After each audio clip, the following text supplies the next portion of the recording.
Welcome to this explainer. Today, we're diving straight into a totally fascinating question. Why do our brains actually make the choices they do?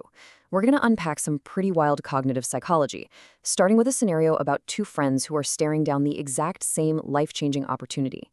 It's a story that cracks wide open the hidden mental mechanisms driving our everyday decisions. And honestly, by the end of this, you might just look at your own choices in a completely different light. Just picture this for a second. Two people are standing in front of identical paths. One looks down that path and sees this massive, exciting, life-changing moment waiting for them.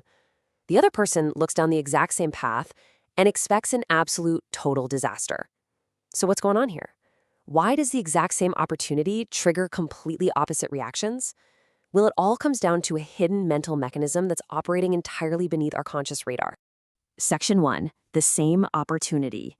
Let's follow two friends, Arav and Daniel. These guys had spent years, literally years of their lives, planning and dreaming about starting a business together.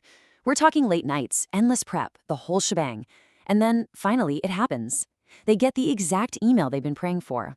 A well-known, prominent investor reaches out and wants a meeting. This is a real, tangible, totally safe opportunity. It's literally everything they had been working toward. But here's where things get weird. Their reactions are completely opposite. Faced with this amazing, genuine opportunity, Daniel smiles. He's thrilled, totally energized by the possibilities. But Arav literally freezes. His heart starts pounding, and he's suddenly just paralyzed by anxiety. Why on earth would a genuinely great email trigger a full-on physical panic response in him?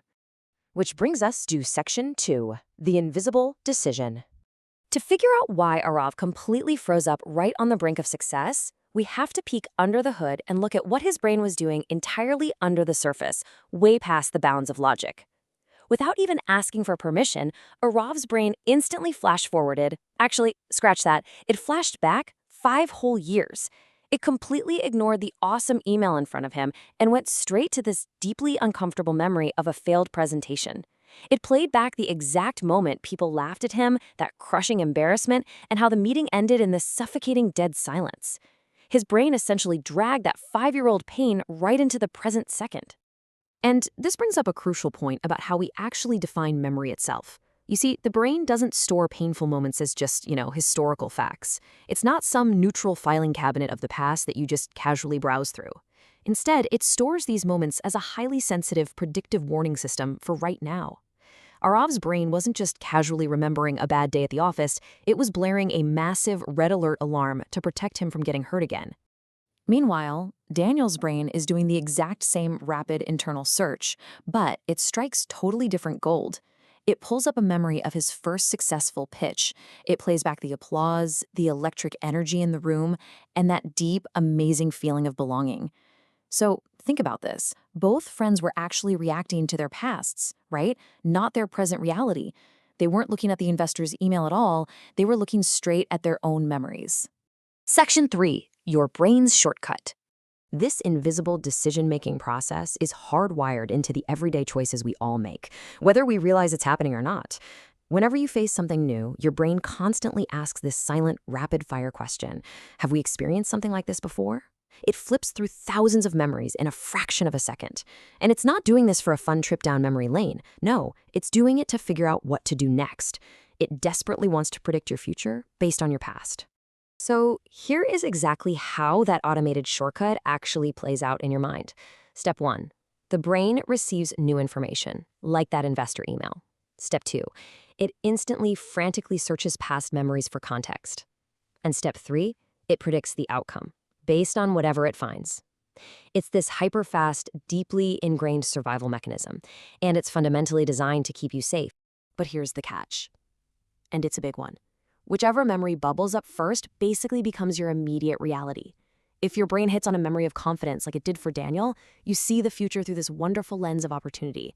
But if your brain finds a memory of deep fear, like Arav's did, that fear becomes the absolute undeniable lens through which you view your future. The memory dictates the emotion, and the emotion dictates the action, period. Moving on to Section 4, the memory trap. Understanding this psychological shortcut perfectly explains the honestly heartbreaking thing that happened to Arav the very next week. Truly believing he was just being practical, cautious and realistic, Arav actually turned down the investor meeting. He let a massive, life-changing opportunity completely slip through his fingers just because his brain convinced him it was too dangerous to pursue. It really forces us to ask a tough question here. Was he actually being realistic, or was one incredibly painful memory speaking just a little bit louder than today's opportunity? The wildest part is that Arav never once questioned the memory itself. He just assumed his fear was this perfectly rational evaluation of the investor, when in reality, he was completely trapped by his own past. He ended up questioning his own capability instead of questioning the fear. Section 5. Rewriting the story. But hey, here is the absolutely incredible news that cognitive psychology gives us. You are not stuck with those old memories and default predictions forever. You can literally rewrite the underlying algorithm. Let's look at how Arab's journey unfolds over time. 5 years ago, yep, he fails that major presentation. But then, a few months after turning down that big investor, Arav pushed himself to do a small, local presentation for just 20 people. Now, it wasn't some massive, glamorous TED Talk, and he was terrified, but he pushed through it, he finished, and the room applauded. And then, 6 months after that small win, a brand new investor reaches out with an opportunity. That small moment of presenting to just 20 people, it was a total game changer. It allowed his brain to quietly store a fresh piece of data. Sure, it wasn't life-changing on its own, but it was enough to overwrite that old, fearful algorithm with a completely different positive prediction. A different memory creates a totally different prediction. Section 6. Choosing your future. Let's look at the incredible impact of that single new data point. When that second investor reached out 6 months later, Arav's brain went through the exact same rapid search process. But this time, it didn't replay the total humiliation from 5 years ago. Because of his recent brave action, his brain pulled up the recent success. Now listen to this. Nothing about the new opportunity was actually different from the first one. The memory had changed. And because the memory changed, his decision completely shifted. This time, he said yes. So, what's the big takeaway from this explainer? It's that you can actively manage this process. Here is how you can practically hack your own memory. First, start treating your memories as helpful guides, not flawless, high-definition recordings of the truth. Next, you've got to recognize when your past pain is acting like a roadblock to your present chances. And most importantly, you need to intentionally build small new successes to rewrite your brain's code. Just understand that every single experience teaches the brain what to expect next.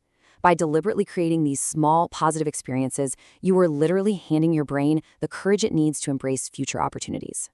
So the next time you feel a sudden, overwhelming surge of fear telling you to walk away from a great chance, do me a favor. Pause and ask yourself this exact question. Is this decision coming from today's reality, or is it coming from yesterday's memory? You have to question the fear before you let it make your choices for you. I'm going to leave you with this final, incredibly powerful thought to reflect on today. Your future isn't decided only by what's possible.